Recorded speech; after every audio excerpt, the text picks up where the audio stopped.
नमस्कार. आजचा विषय गुगल मॅप्स पैसे कमवतंय की जग चालवतंय?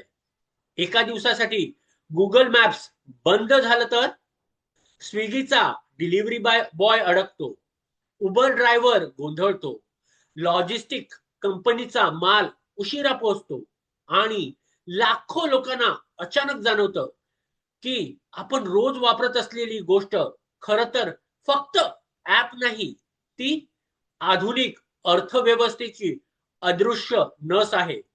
पण आता एक प्रश्न उभा आहे. गुगल मॅप्सने अधिक पैसे कमवावेत की अधिक शक्तिशाली बनावं? बहुतेक लोक विचार करतील, जास्त ग्राहक आहेत तर फी वाढवा, सोपं आहे ना? पण व्यवसायातील सर्वात धोकादायक निर्णय तेच असतात जे पहिल्या नजरेत योग्य दिसतात. कारण काही वेळा आजचा नफा उद्याचं साम्राज्य कमकुवत करतो. इथे खरी गोष्ट मॅप बद्दल नाही, ती मानवी वर्तनाबद्दल आहे आणि व्यवसायाच्या एक मोठ्या नियमाबद्दल आहे.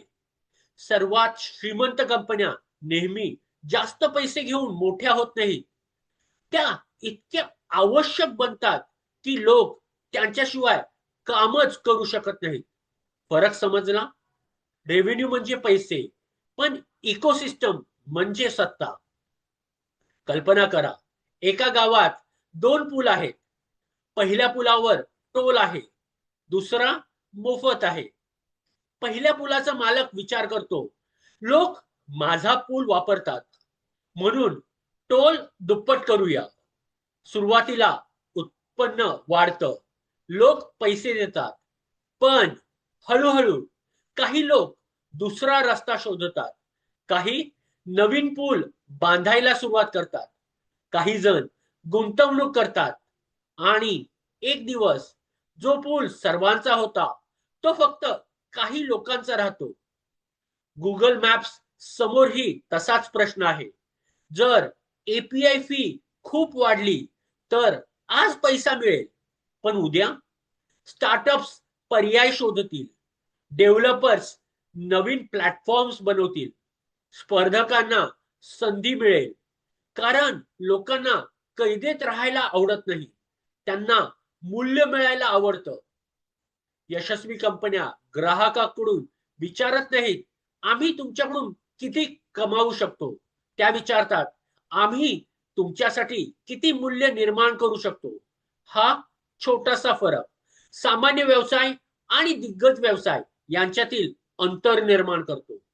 अमेझॉनने हे केलं, मायक्रोसॉफ्टने हे केलं, गुगलनेही हेच केलं. त्यांनी आधी इकोसिस्टम तयार केली आणि नंतर पैसा कमवला. आज तुमचा व्यवसाय छोटा असो किंवा मोठा, स्वतःला 3 प्रश्न विचारा.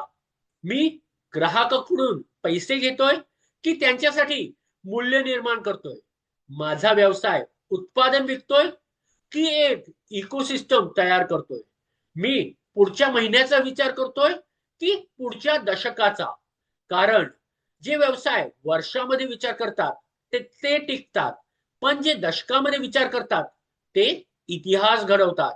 आणि लक्षात ठेवा, व्यवसायात सर्वात मोठी ताकद पैसा नसते, अपरिहार्य बनणं असतं.